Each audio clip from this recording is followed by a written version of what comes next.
Hey guys, how's it going? This is Jennifer and it is Friday Reads time.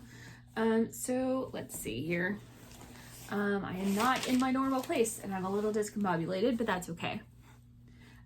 So the first thing I finished so far this week is Memento by Amy Kaufman and Jay Kristoff. It is a prequel novella, like longish short. It's more of a long short story than a novella in my opinion, but it is a prequel to the Illuminae files, and this involves the artificial intelligence Aiden and a technician and her boss,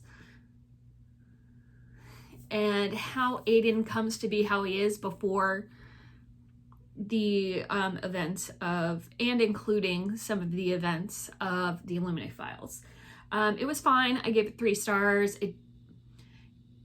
It's one of those things where it's like, was this really needed? And my opinion, no, it's not really needed, but it's a perfectly reasonable way to spend an hour. It didn't take that long to read. So again, 3 stars. I finished, this was on my, that one and this one was on my Kindle TBR for Shorty September, which I didn't put up on my video, but I linked to the Goodreads list, which I can do again if I need to. And then this one, The Hellbound Heart by Clive Barker. This is the short novel, the novella that the Hellraiser movies are based on. Yeah, it's been a couple of years since I've seen Hellraiser, but I think it's pretty true to the novel in a lot of ways, especially since Clive Barker's the one who, I'm pretty sure he's the one who wrote the screenplay for Hellraiser. I'd have to verify that, pretty much. So yeah, this was 4 stars. It was a good, quick horror read. It's very 80s, but I liked it. I don't know if I'm going to follow up any more of Clive Barker's writing, just because, to be frank, I'm not that into horror anymore, unless they're like rereads of horror books that I really like, but I still like to give it a shot every now and again. When I was younger, I was much more of a horror reader than I am now, but I still occasionally like to dip my toe in. So yeah, that was good, 4 stars. And then I finished, I finished Hellbound Heart last night. Before that, I finished Crudio by Olivia Lang. And in my Shorty September video, I was like, I was probably going to DNF this. I did not DNF it. I really, really liked it. I ended up giving it 4 stars.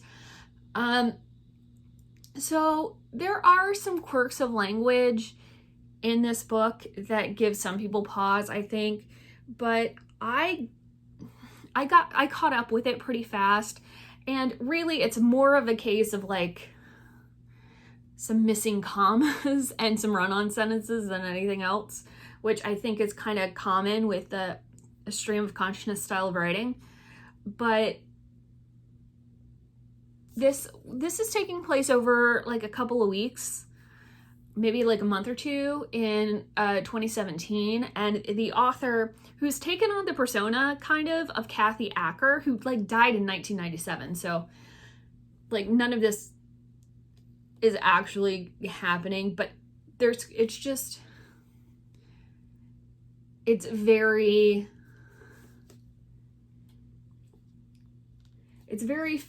like she just takes on the persona, and I think it's kind of like a distancing mechanism for dealing with her own stuff.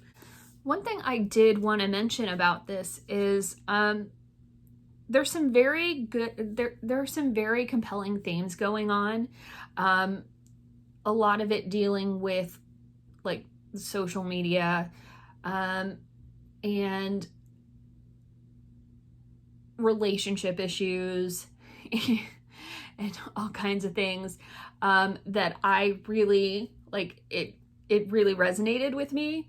It might not with other people, but I feel like the things talked about in here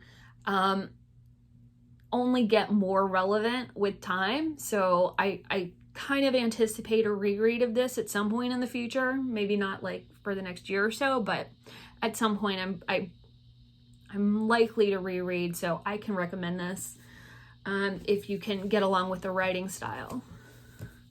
What I am currently, let's get this one out of the way. I DNF something. It's Lock and Key. Welcome to Lovecraft. It's one of the graphic novels I was trying to read in September. I started it, but honestly, it right off the bat, it just really didn't work for me. I don't know. I would give it a shot if you think it might be something you're interested in. If you want to read a horror like graphic novel or comic series. But I don't know. The artwork didn't work for me. The story didn't work for me. And I got like 12 pages in and I was like, I really do not want to spend my time on this. So unfortunately, this really didn't work. But considering how highly regarded this series is, I would I don't know. If you think it might interest you, I'd give it a shot. What I am currently reading is this, which I started back in August. I haven't gotten all that far in it, but I still want to finish it by the end of September, so I'm going to be taking this on vacation with me. Yes, I am on vacation for the next week, so I am anticipating getting some reading done, but I'm also going to be out of town, so I anticipate getting some sightseeing done too, so there's that.